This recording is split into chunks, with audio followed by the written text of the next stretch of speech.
Page of wands, night of pentacles, okay, strength, night of wands, moon, S of pentacles. And bottom में आया है three of wands.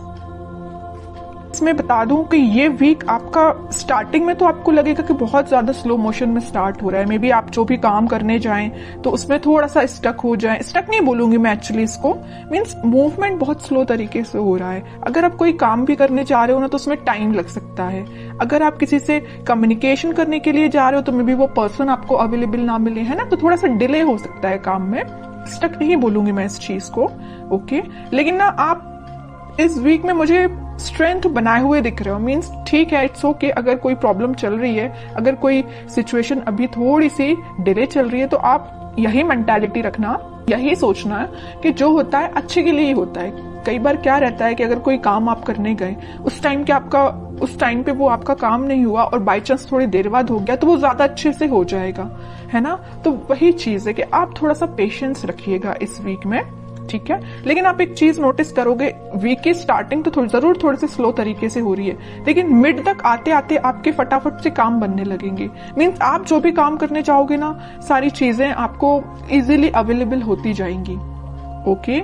अगर आप education में भी देखें तो अगर आप पढ़ाई भी करना स्टार्ट कर रहे हो ना, या किसी भी चीज की प्रिपरेशन कर रहे हो, तो स्टार्टिंग ऑफ द वीक आपको थोड़ा सा मीन्स आपका माइंड डाइवर्ट हो सकता है, मे बी कंसंट्रेशन लूज हो सकता है। लेकिन ना आप अपने इंट्यूशन की वजह से, आप अपने स्ट्रेंथ की वजह से वापस से अपने मोड में आ जाओगे, कंसंट्रेशन बना पाओगे।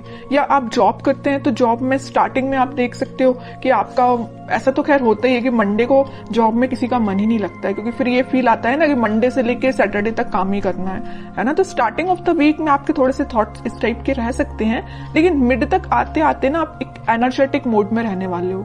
मीन्स आप जो काम को करोगे वो एक अलग ही डायरेक्शन में जाएगा और उसको आपको अप्रिशिएशन भी मिलेगा, क्योंकि यहाँ पे आया है एस ऑफ पेंटिकल्स। तो आप जो भी करने जा रहे हो तो उसमें आप अपना 100% दीजिए, आपकी रिकॉग्नाइजेशन, आपको अप्रिसिएशन बिल्कुल मिलेगा। जिस चीज का आप काफी टाइम से वेट कर रहे थे, मे बी ये कोई अपॉर्चुनिटी हो सकती है, या किसी पर्सन के साइड से कम्युनिकेशन हो सकता है, या आपके लाइफ में कोई स्टक सिचुएशन चल रही होगी किसी भी फील्ड से रिलेटेड, तो वो वर्कआउट हो सकती है, ठीक है। और आप ना काफी टाइम से ना थिंकिंग मोड में भी चल रहे थे। इस मून कार्ड के साथ मुझे दिख रहा है कि आप बहुत टाइम से सोच रहे हैं कि आपके काम क्यों नहीं बन रहे हैं, या आप किसी जॉब अप्लाई करते हैं जॉब के लिए तो मे बी वहां से आपको रिस्पॉन्स जो है पॉजिटिव नहीं मिलता, या आप करियर में भी कुछ ट्राई करते तो वहां पे रिस्पॉन्स पॉजिटिव नहीं मिलता, या आपके पार्टनर ही आपको अच्छे से रिस्पॉन्स नहीं दे रहे हैं, ठीक है। तो आप जितनी भी प्रॉब्लम्स चीजें चल रही है ना, वो सारी रिजॉल्व होते हुए इस वीक में मुझे नजर आ रही है। रिजॉल्व का तो मैं स्टार्टिंग में आपको बता ही चुकी हूँ कि स्टार्टिंग में आपको फील हो सकता है कि थोड़ी सी चीजें डिले हो रही हैं, बट वीक के एंड तक आप एक एस ऑफ पेंटिकल्स के मोड में होगे। न्यू बिगिनिंग आप देख सकते हो, और जो भी आप करने चाह रहे हो ना, तो आप एक बहुत ज्यादा ग्रोथ प्रोस्पेरिटी देख सकते हो, क्योंकि देखिए garden to the gate type का ये कार्ड है, तो मीन्स आप एक गार्डन में एंट्री लेने वाले हो। अभी तक आप माउंटेन्स में या ऐसी जगह पे थे जहां पे आपको अपॉर्चुनिटीज नहीं मिल रही थी, आप बहुत ज्यादा ढूंढ रहे थे। वही मैंने बोला ना अभी मिड ऑफ द रीडिंग में कि आप अपॉर्चुनिटी सीख कर रहे थे या किसी चीज का रिसोर्सेज का वेट कर रहे थे, है ना। तो आप इस गेट के उस साइड खड़े होकर वेट कर रहे थे, लेकिन इस वीक में आप इस गेट में एंट्री मार सकते हो। मीन्स आपके साथ सारी बोलना चाहिए अपॉर्चुनिटीज भी आपके सामने होगी। जिस टाइप की आपको ग्रोथ चाहिए अपनी लाइफ में, उस टाइप की आप ग्रोथ भी देख पाओगे, है ना। और मैं अगर लव लाइफ की यहाँ बात करूं तो लव लाइफ में कोई पर्सन आपके साथ कम्युनिकेशन करने का तो सोच रहा है, उसने अपने माइंड में ये थॉट्स लेके तो आया है कि भाई आपसे कम्युनिकेट करना है, आपके पास ऑफर लेके जाना है। ऑफर, मेजर ऑफर की बात नहीं करूंगी मैं यहाँ पे, क्योंकि पेज एंड नाइट का कार्ड आया है, ओके। तो कोई मेजर कार्ड्स नहीं है ये, लेकिन वो ना आपको ऑफर देने का सोच रहे हैं। यहाँ पे वॉन पे उनका फोकस है, तो यहाँ पेंटिकल पे फोकस है। मीन्स फोकस सिर्फ एक ही चीज पे है, मीन्स आप पे है, ठीक है। और शायद उन्होंने आपके साथ कुछ मिसबिहेव किया है, या कुछ ऐसी चीजें हुई है ना आप दोनों के बीच में कि ये वापस से आने के लिए ना इनको थोड़ी सी हिम्मत बनानी पड़ रही है, ऐसा मैं बोल सकती हूँ, क्योंकि यहाँ पे स्ट्रेंथ का कार्ड आया है है ना। तो स्लो तरीके से मूवमेंट हो रहा है, थोड़ा सा स्ट्रेंथ जब इनमें आ जाएगी ना तो ये फास्ट तरीके से मूव करके आपके पास कम्युनिकेशन लेके आएंगे। फिलहाल इनके थॉट्स में थोड़े सा मुझे ब्लर नजर आ रहे हैं, क्योंकि यहाँ पे मून का कार्ड है। थॉट्स में अभी क्लैरिटी नहीं आई है इनके, और जैसे ही क्लैरिटी आएगी ये कम्युनिकेशन लेके आएंगे और कोई न्यू बिगनिंग से रिलेटेड आपसे बात कर सकते हैं, ठीक है। और आपके पार्टनर मुझे लग रहा है कहीं मीन्स कोस्टल एरिया से रिलेटेड कोई जगह पे रहते हैं, या आप रहते हो कोस्टल एरिया की जगहों पे, या आपके पार्टनर रहते हैं, है ना। तो पॉजिटिव ही एनर्जी है ये वीक। मुझे आपका ना कोई भी नेगेटिविटी मुझे दिखाई नहीं दे रही है तो ये वीक मुझे आपका ग्रोथ और प्रॉस्पेरिटी से भरा हुआ लग रहा है। कोई भी मुझे नेगेटिव सिचुएशन नजर नहीं आ रही है, ओके।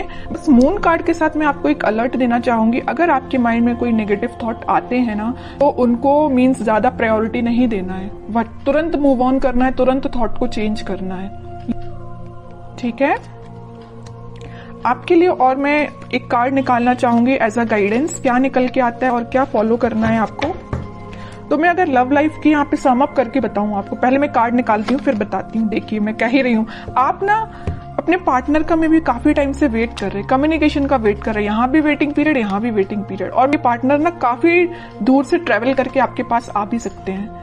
कुछ लोग मुझे यहाँ पे फॉरेन विजिट पे भी जा रहे हैं, ऐसा भी कुछ लग रहा है। तो अगर आपका प्लानिंग ऐसी बन रही है तो आप बिल्कुल जा सकते हैं। अब कुछ हैंड रिटन मैसेज देखते हैं आपको क्या निकल के आता है इस वीक के लिए। Marriage, okay. तो मैं कह रही हूँ ना, तो कुछ तो भी मैरिज से रिलेटेड या कुछ आप देख रहे होंगे ना, अपने पार्टनर के साइड से कम्युनिकेशन या रिकंसिलेशन से रिलेटेड देख रहे होंगे। तो इस वीक में आप कुछ, मैं ज्यादा एकदम मैरिज की बात नहीं करूंगी, लेकिन इस टॉपिक से रिलेटेड डिस्कशन हो सकता है, ठीक है। कोई मेजर डिस्कशन की बात नहीं करूंगी, लेकिन छोटा मोटा कोई तो भी डिस्कशन होती हुई मुझे दिख रहा है इस वीक में। Expect miracles, nothing is impossible, okay. बहुत ही प्यारा मैसेज आया है आपके लिए। जैसा आप सोचोगे ना वैसे ही चीजें होती हैं, बस यही चीज है आपके थॉट्स पे। जैसे मैंने अभी जस्ट आपको एक अलर्ट दिया था ना मून कार्ड के साथ कि नेगेटिव थॉट लेके नहीं आना है, इसमें वैसा ही मैसेज निकल के आया, नथिंग इज इम्पॉसिबल, ठीक है। तो नेगेटिव थॉट आता भी है ना तो आपको यही एफर्मेशंस आप यूज कर सकते हैं, ठीक है। लास्ट कार्ड देखते हैं, रिन्यूअल मीन्स कोई भी चीज अभी तक जो स्टक चल रही थी या ये रिकवरी अपने आप ही निकल के आया, मैं इसको निकाल नहीं रही थी एक्चुअली कार्ड। तो ये शायद यूनिवर्स आपको बताना चाह रहे हैं, अगर कोई हेल्थ प्रॉब्लम से यहाँ पे डील कर रहे होंगे ना, कोई आपकी हेल्थ से रिलेटेड प्रॉब्लम चल रही होगी, आपके फैमिली मेंबर में किसी की हेल्थ सही नहीं चल रही होगी, तो वो रिकवरी हो सकती है उसमें। और कोई चीज अभी तक डिले हो रही थी या स्टक हो गई तो वो वापस से